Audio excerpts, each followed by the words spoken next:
The chateau into which my valet had ventured to make forcible entrance, rather than permit me, in my desperately wounded condition, to pass a night in the open air, was one of those piles of commingled gloom and grandeur which have so long frowned among the Apennines, not less in fact than in the fancy of Mrs. Radcliffe.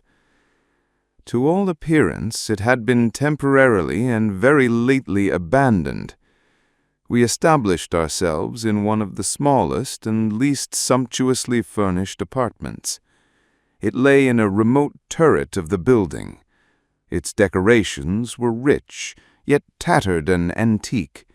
Its walls were hung with tapestry and bedecked with manifold and multiform armorial trophies, together with an unusually great number of very spirited modern paintings in frames of rich golden arabesque. In these paintings, which depended from the walls not only in their main surfaces, but in very many nooks which the bizarre architecture of the chateau rendered necessary, in these paintings my incipient delirium, perhaps, had caused me to take deep interest, so that I bade Pedro to close the heavy shutters of the room, since it was already night, to light the tongues of a tall candelabrum which stood by the head of my bed, and to throw open far and wide the fringed curtains of black velvet which enveloped the bed itself. I wished all this done that I might resign myself, if not to sleep, at least alternately to the contemplation of these pictures, and the perusal of a small volume which had been found upon the pillow, and which purported to criticize and describe them. Long I read, and devotedly I gazed. Rapidly and gloriously the hours flew by, and the deep midnight came. The position of the candelabrum displeased me, and outreaching my hand with difficulty, rather than disturb my slumbering valet, I placed it so as to throw its rays more fully upon the book.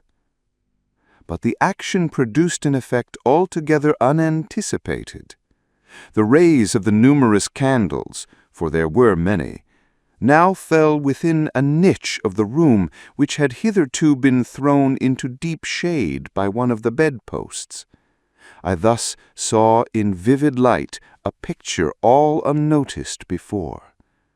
It was the portrait of a young girl just ripening into womanhood. I glanced at the painting hurriedly and then closed my eyes. Why I did this was not at first apparent even to my own perception. But while my lids remained thus shut, I ran over in my mind my reason for so shutting them.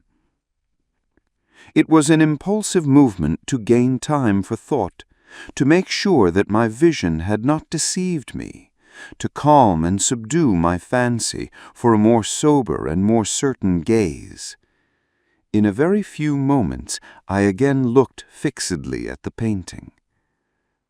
That I now saw aright I could not and would not doubt, for the first flashing of the candles upon that canvas had seemed to dissipate the dreamy stupor which was stealing over my senses and to startle me at once into waking life. The portrait, I have already said, was that of a young girl.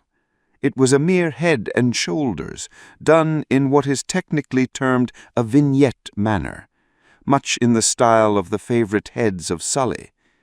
The arms, the bosom, and even the ends of the radiant hair melted imperceptibly into the vague yet deep shadow which formed the background of the whole. The frame was oval, richly gilded and filigreed in moresque. As a thing of art, nothing could be more admirable than the painting itself. But it could have been neither the execution of the work, nor the immortal beauty of the countenance which had so suddenly and so vehemently moved me. Least of all could it have been that my fancy, shaken from its half-slumber, had mistaken the head for that of a living person. I saw at once that the peculiarities of the design, of the vignetting, and of the frame must have instantly dispelled such an idea, must have prevented even its momentary entertainment. Thinking earnestly upon these points, I remained, for an hour perhaps, half sitting, half reclining, with my vision riveted upon the portrait. At length, satisfied with the true secret of its effect, I fell back within the bed. I had found the spell of the picture in an absolute lifelikeliness of expression, which, at first startling, finally confounded, subdued, and appalled me. With deep and reverent awe, I replaced the candelabrum in its former position. The cause of my deep agitation being thus shut from view, I sought eagerly the volume which discussed the paintings and their histories. Turning to the number which designated the oval portrait, I there read the vague and quaint words which follow. She was a maiden of rarest beauty, and not more lovely than full of glee. And evil was the hour when she saw and loved and wedded the painter.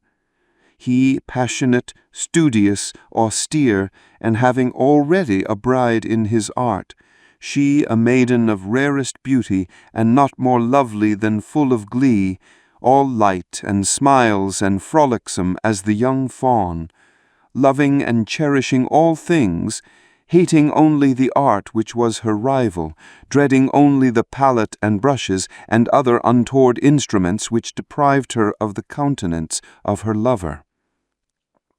It was thus a terrible thing for this lady to hear the painter speak of his desire to portray even his young bride, but she was humble and obedient, and sat meekly for many weeks in the dark, high-turret chamber, where the light dripped upon the pale canvas only from overhead. But he, the painter, took glory in his work, which went on from hour to hour and from day to day. And he was a passionate and wild and moody man, who became lost in reveries, so that he would not see that the light which fell so ghastly in that lone turret withered the health and spirits of his bride, who pined visibly to all but him. Yet she smiled on, and still on, uncomplainingly, because she saw that the painter, who had high renown, took a fervid and burning pleasure in his task, and wrought day and night to depict her who so loved him, yet who grew daily more dispirited and weak.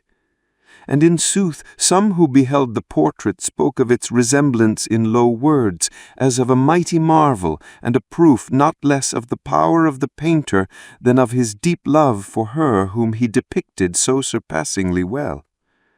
But at length, as the labor drew nearer to its conclusion, there were admitted none into the turret, for the painter had grown wild with the ardor of his work, and turned his eyes from canvas merely to even regard the countenance of his wife. And he would not see that the tints which he spread upon the canvas were drawn from the cheeks of her who sat beside him. And when many weeks had passed, and but little remained to do save one brush on the mouth and one tint on the eye, the spirit of the lady again flickered up as the flame within the socket of the lamp. And then the brush was given, and then the tint was placed, and for one moment the painter stood entranced before the work which he had wrought. But in the next, while he yet gazed, he grew tremulous and very pallid, and aghast, and crying with a loud voice, "This is indeed life itself," turned suddenly to regard his beloved. She was dead.